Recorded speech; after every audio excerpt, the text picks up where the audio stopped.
Hey, 7th grade, it's me again back in our mystery classroom.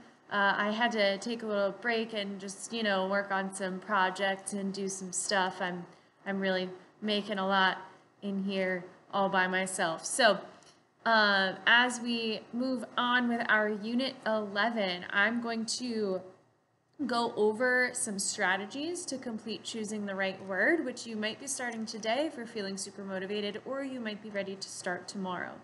I'm going to put the videos out about a day ahead of time, since some of them were supposed to go out yesterday, which was Monday. So just keep that in mind as you're going through that. The videos are about a day ahead of where you might be in your work, and that's okay. It gives you the option to shoot ahead if you are really getting these words, or you're feeling really motivated at home, or you can just stick to what it says each day on the Google Classroom stream, and that can be what you stick to. So choosing the right word for Unit 11 is on page 141. At this point, you should have read through the introduction with me and completed Quizlet Learn for that unit. We're going to take a look on page 141. Here's number 1. British enlistment posters in World War I assured young men that they would be fighting for king and country, blank, and home. Now, both of these words start with H, so they kind of fit the thing that we're going for, the alliteration there. But would it be hearth or havoc? Now, I don't really know what hearth means or if that fits. I'm looking it up. The floor of a fireplace. The fireside as a symbol of the home and family. Ooh, so I'm keying in here. It says home right in that definition, and home is the next thing on this list. King and country, hearth and home. So I'm going to keep that in mind, that hearth has to do with home, and so that's probably right. But I want to check havoc first. I think I know what it means, but I want to be 100% sure before I pick it. Havoc, great destruction, ruin, confusion, and disorder. That doesn't really sound like something you'd want to fight for, especially when it's right next to king and country and home. No, number 1 is definitely hearth. Number 2, the blustery winds on that cold November day played blank with my hair. Well, I personally can attest to the fact that blustery winds and hair are not often good combinations. Many of you might be able to sympathize with that as well. So the blustery winds played blank with my hair. So we're probably looking for something that's not good.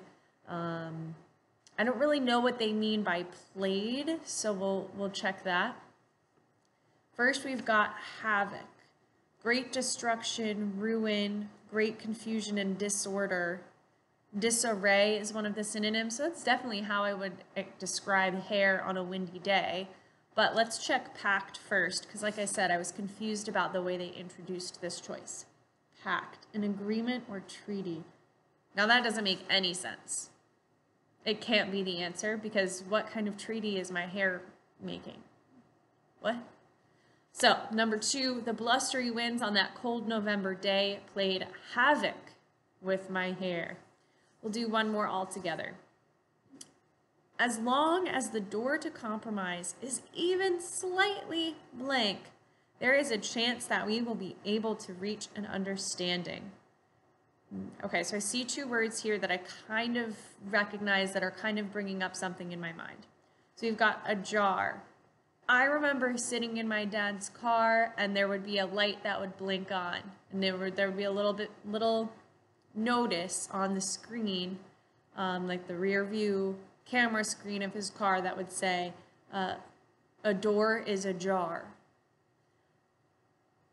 I didn't always know what that meant when I was a little kid, but now I know it means that there was a door open. We needed to close the door to the car. So ajar means open, which definitely fits. We've got door, we've got slightly open, and vindictive, that sounds really familiar to me, and it sounds negative. It sounds like not a good thing.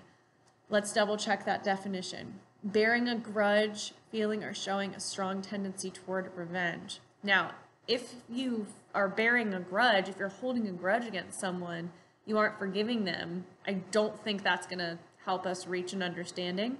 The answer to number 3 is definitely ajar. slightly open. So as you go through, just make sure you're checking the definitions of each one, and then as you're continuing to go, some of them are going to feel more and more familiar. You're going to be reviewing. We already saw havoc twice, so I know what that one means a little bit better. When I get maybe to number 6 and I see havoc again, I might not need to look it up. So continue to build up that understanding as you complete numbers 4 through 25 on page 142. Good luck, and make sure you shoot me a message with any questions.